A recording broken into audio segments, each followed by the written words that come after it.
Making the headlines tonight. Deputy Prime Minister Saw King says that since gaining the trust of the people for the CPP to lead the country, the party has performed its duty correctly with a clear political path that leads to peace, respect for human rights, and socio-economic development.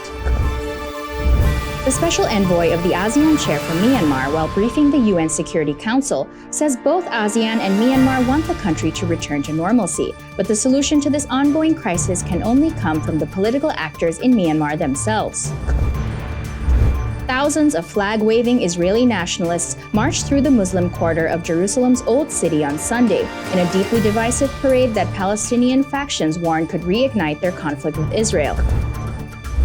The EU fails to agree on an embargo of Russian oil, but diplomats say they will still try to make progress ahead of a Monday-Tuesday summit.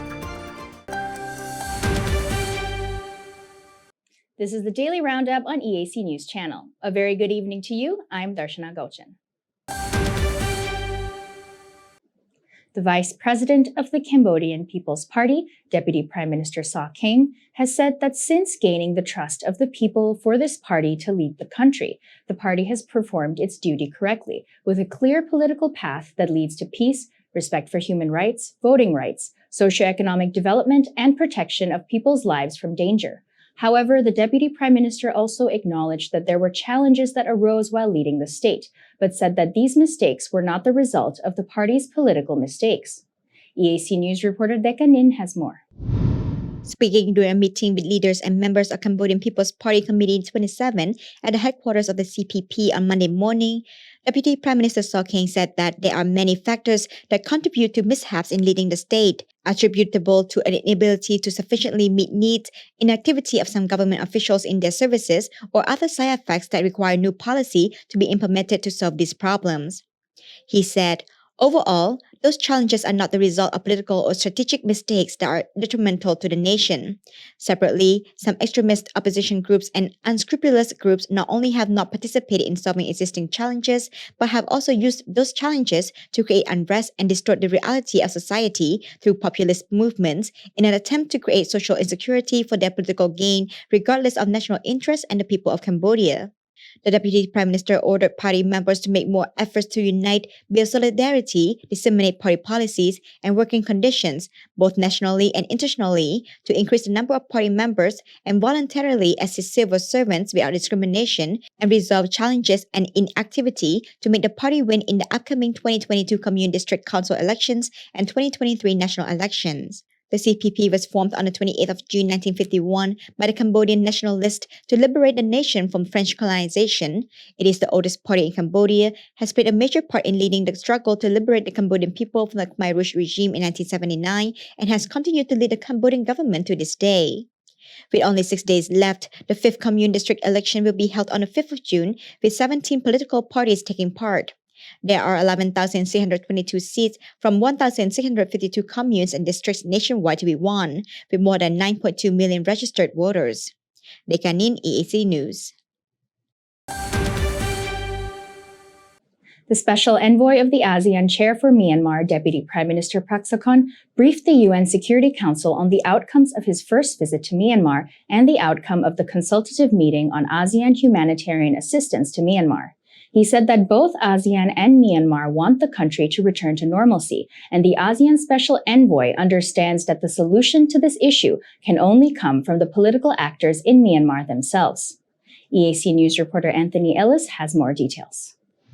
Addressing UN Security Council, President Linda Thomas-Greenfield on Friday the 27th of May, Deputy Prime Minister Prak Sokhonn spoke to two things he's doing to facilitator and consultant for providing assistance to Myanmar. He vowed to be an attentive listener, honest facilitator for Myanmar, emphasising that various political parties in Myanmar should take a more open stance for constructive dialogue in order to build mutual understanding, trust and confidence that are conducive to a friendly environment and trustworthy peace process in Myanmar. In terms of providing humanitarian assistance to Myanmar, he outlined that ASEAN have achieved three things: establishing an Asian humanitarian assistance framework, addressing the challenges of humanitarian assistance operations, and building a framework for implementing the COVID-19 vaccination program in Myanmar. He said the immediate priority is to set out to what was agreed at the consultative meeting, especially efforts to provide timely humanitarian assistance for those who need without discrimination. The Deputy Prime Minister further told the UN Secretary Council that he would travel to Myanmar for a second time to push for further progress in implementing the 5-point consensus.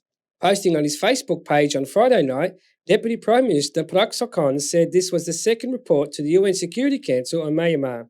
He said Myanmar continues to face complex issues such as a political and economic crisis, the COVID-19 pandemic, the severe humanitarian crisis.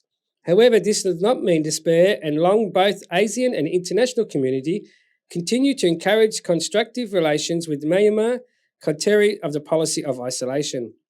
He wrote, "We are doing our best as a chair of ASEAN and will still hope for those whose efforts will contribute to building a strong foundation for peace, stability, prosperity for the whole of Myanmar.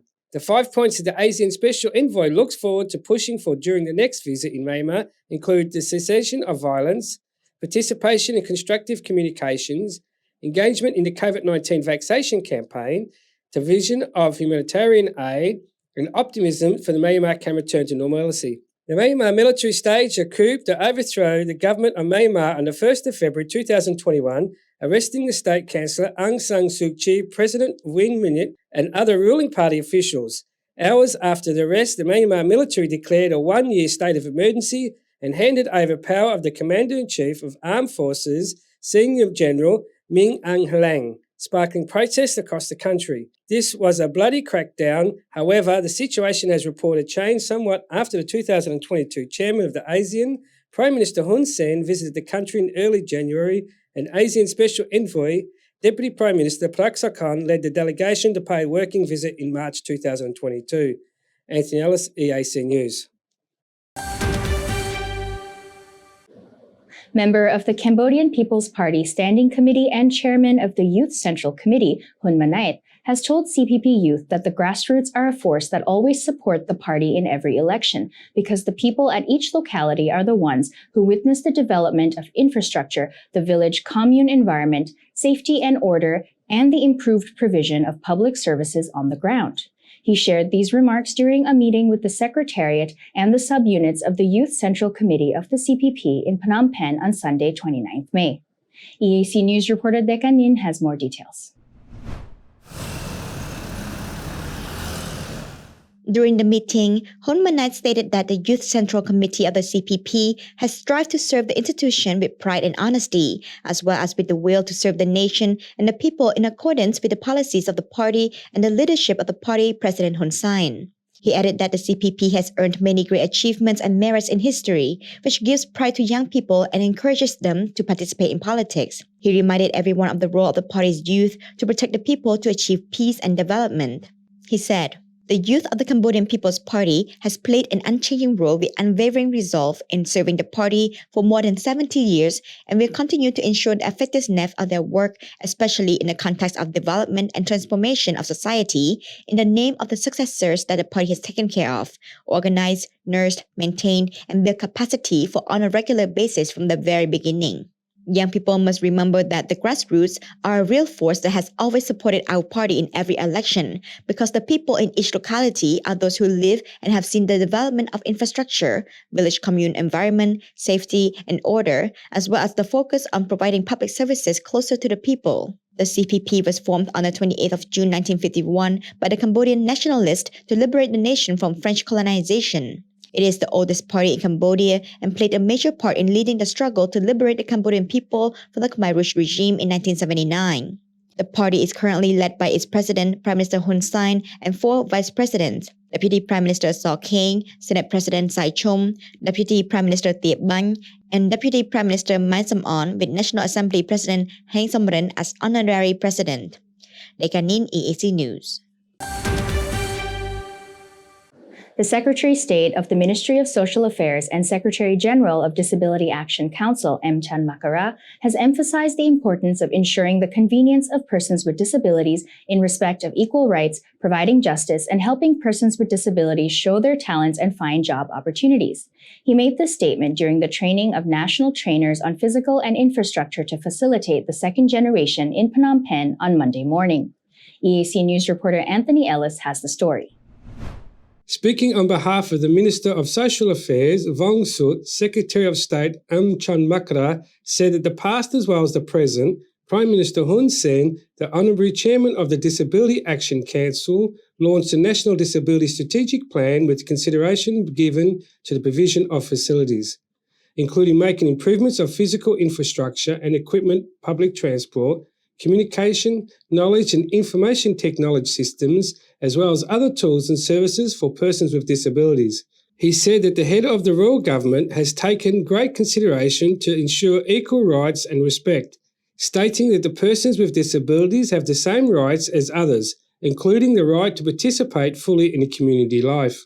The Secretary of State added that many persons with disabilities already have a difficult life compared to others. So as people living in civil society, it is our duty to help those in need. Persons with disabilities add diversity to communities, and that diversity enriches these communities. He continued that if persons with disabilities can be integrated into the community, they will have more opportunities to make friends and more people will get to know them. He said, failure to ensure facilities or provide comfort for persons with disabilities will result in the loss of virtual skills and virtual power of persons with disabilities. Society's refusal to provide employment opportunities, education, or other services for persons with disabilities is not an unfair but also a disregard for human services. Depriving society for good resources, facilitation means that the person with disabilities can become customers and increase sales volume and profits for all kinds of business operations, which improves the business and economy. Moreover, if the company is in good place for customers with disabilities to do business, the company's reputation will be more famous and positive.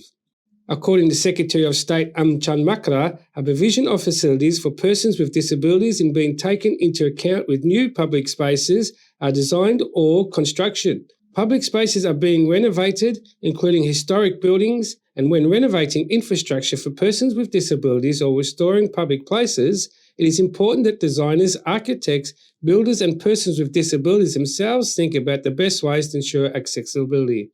He said, this does not mean that the authorities are only involved in enforcing the law, but also attract benefits from both national and international tourists, which allows developers to get back more revenue from improving the convenience of parks and public spaces. He called on ministries, institutions, companies and private sectors actors to ask for help, discuss and work with persons with disabilities when developing future projects. Cambodia has reported no new COVID-19 cases for the 22nd day straight. There have been no new patient recoveries and no new deaths. The total number of Omicron cases in the kingdom stands at 15,821, with 1,362 imported and 14,459 local community cases. Cambodia's COVID-19 case tally has stalled at 136,262. The death toll stands at 3,056. The number of patients treated successfully since the pandemic reached Cambodia is 133,201, and the tally for imported cases remains at 21,219.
If it's happening and you need to know about it, you'll get it all right here.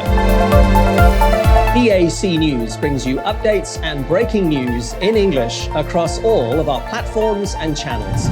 The EAC News app, YouTube, Facebook, Telegram, Twitter, and our website www.eacnews.asia. Join me and the rest of the EAC News team every day on your favorite channels.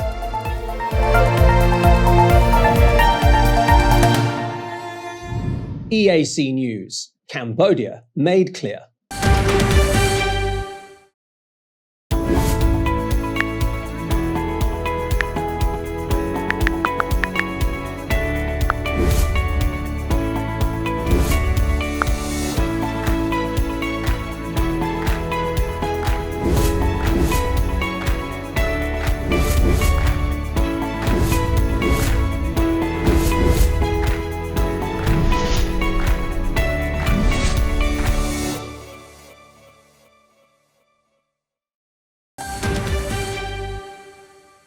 As thousands of flag-waving Israeli nationalists marched through the Muslim quarter of Jerusalem's Old City on Sunday, 29th May, in a deeply divisive parade that Palestinian factions warned could reignite their conflict with Israel as clashes erupted across the West Bank.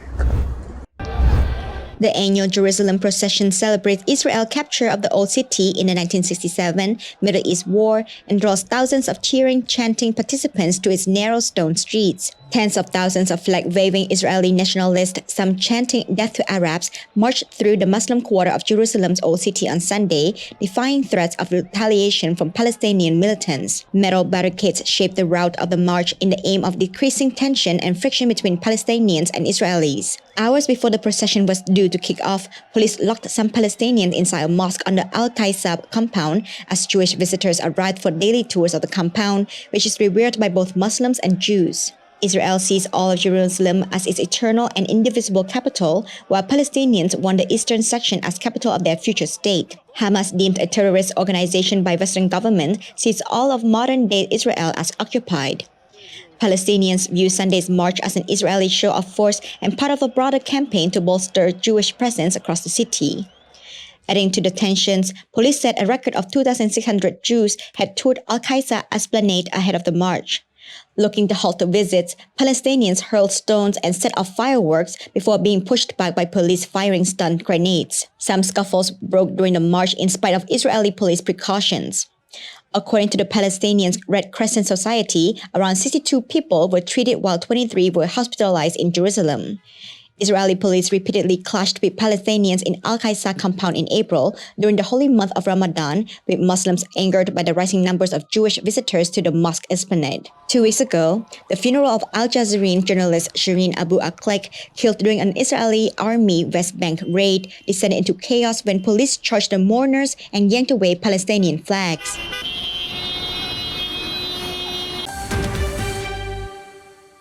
Russian forces intensified their attacks with barrages of heavy artillery to capture a key Ukrainian city in the southeastern region of Donbas, whose full takeover Moscow's top diplomat said was now an unconditional priority. Here are some things you need to know.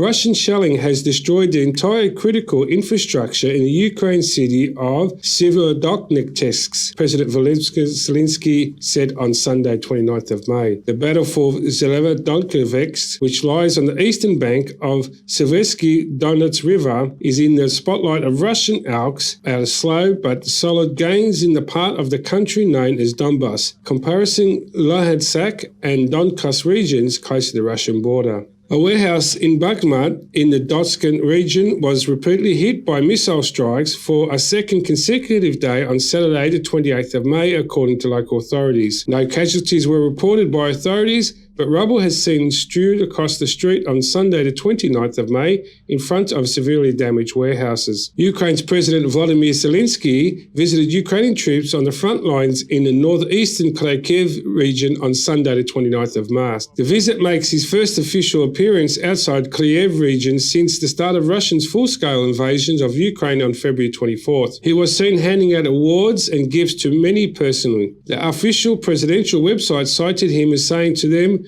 You risk your lives for us all and for your country. The President's Chief of Staff ended 31% of Kiev region's territory was currently occupied by Russia, and further 5% had been taken back by Ukraine after being occupied earlier. A solar plant in Ukraine's Merfra in the Kiev region was destroyed by missile strike on Saturday, the 28th of May, the solar plant station manager Vladimir Relishkovsky said. Local authorities said there were no casualties from the strike that happened on early Saturday, 28th of May morning, and power supply had been restored. Reuters does not immediately verify who was responsible for the strike. There is no military infrastructure here, it's just a solar plant, Wadowski said. Local media has reported shelling on Mefra in the past couple of days. Ukraine servicemen patrolled trenches in the front line of Donetsk region Sunday the 29th of May as they fight off Russians' attempts to capture more land in the eastern part of Ukraine. Dmitry, a former English teacher, said his biggest fear was being told to stop fighting.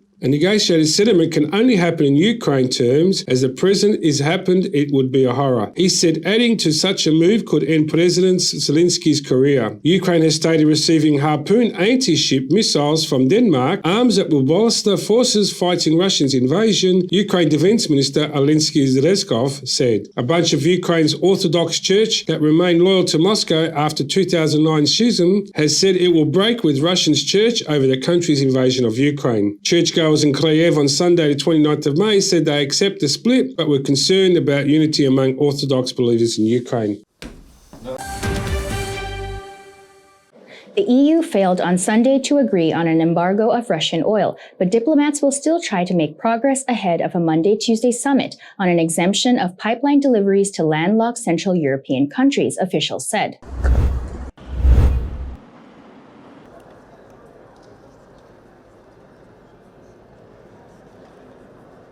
However, a senior EU diplomat said there was still too much detail to sort out to hope for an agreement before European Union leaders gather in Brussels on Monday afternoon. The proposed sanctions on oil imports are part of the European Union's sixth sanctions package on Russia over its invasion of Ukraine. The package includes cutting Russia's biggest bank, Sberbank, off from the SWIFT messaging system, banning Russian broadcasters from the EU, and adding more people to a list of individuals whose assets are frozen and who cannot enter the EU. The whole package has been held up by Hungary, which says an oil embargo would be a body blow to its economy because it cannot easily get oil from elsewhere. Slovakia and the Czech Republic have expressed similar concerns. Talks on the oil embargo have been going on for a month with no progress, and leaders had been keen to reach an agreement for their summit to avoid looking disunited in their response to Moscow. To break the deadlock, the European Commission proposed that the ban apply only to Russian oil brought into the EU by tankers leaving Hungary, Slovakia, and Czechia to continue to receive their Russian oil via the Russian Druzhba pipeline for some time until alternative supplies can be arranged. Budapest supports this proposal, officials said, but talks on Sunday snagged on EU financing that Hungary wants to boost oil pipeline capacity from Croatia and to switch its refineries from using Russian Urals crude to Brent crude, officials said.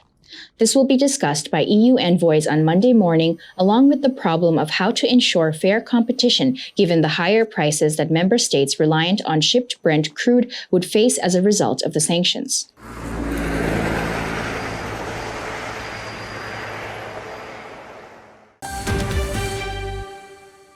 Let's have a look at today's finance. The CSX index is currently at 508.36 points, down 1.14 points or 0.22%. The daily exchange rate is 4,063 Khmer Rial to the USD.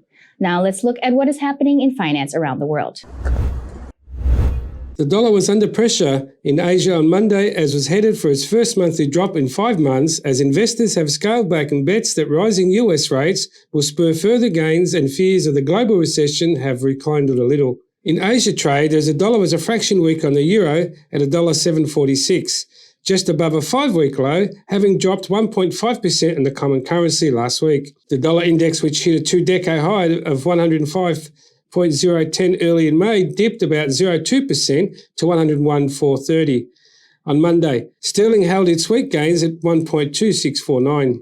Asian stocks tracked Wall Street high on Monday while the dollar was pinned near 5-week lows as investors wagered against an eventual slowdown in the US monetary tightening, albeit a sharp hikes in June and July. The Memorial Day holiday in the United States made only a limited impression on the month-end demand of the MSCI's broad index of Asian Pacific shares outside Japan, climbed 1.9% to a 3-week high. Japan's Nikkei added 2.2% and South Korea rose 1.2%. Chinese blue chips firmed at 0.7%. Nasdaq futures added another 1.1% after gaining 6.8% last week, while the SP 500 futures firmed at 0.6%, having rallied to 6.6% last week in their best week so far this year.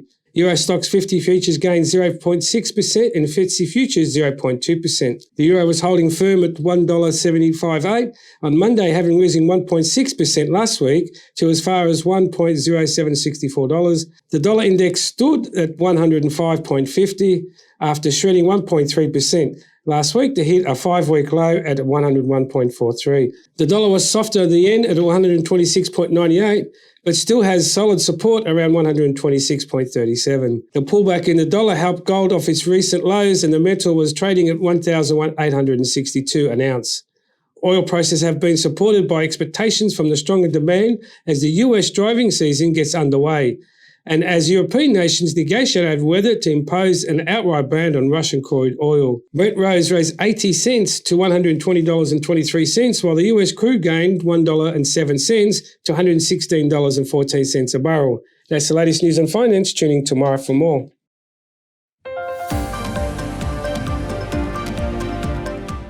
And now for a look at how the weather will be playing out tomorrow.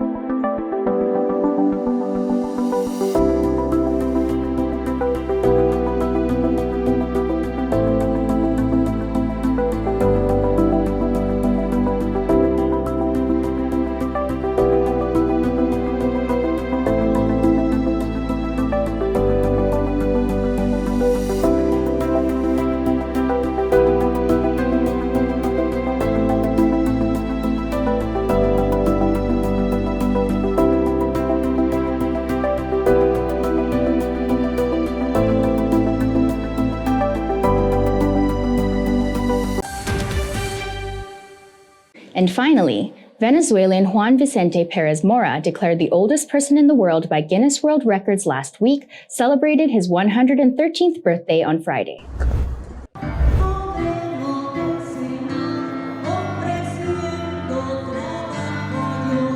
Friends and family attended a birthday mass celebrated to commemorate Perez Mora's life. After blowing out the candles, the party continued outside the church. Perez Mora, who enjoys good health and a cup of strong aguardiente liquor every day, has 41 grandchildren, 18 great-grandchildren, and 12 great-great-grandchildren, Guinness said in a press release. Apart from slightly elevated blood pressure and hearing problems due to his age, Perez Mora is in very good health and does not take medication, said Enrique Guzman, a physician from a clinic in San Jose de Bolivar in Venezuela, Táchira State. Perez Mora became the world's oldest person after Centenino de la Fuente Garcia, who was born on the 11th of February 1909 in Spain, died in January aged 112 years and 341 days old.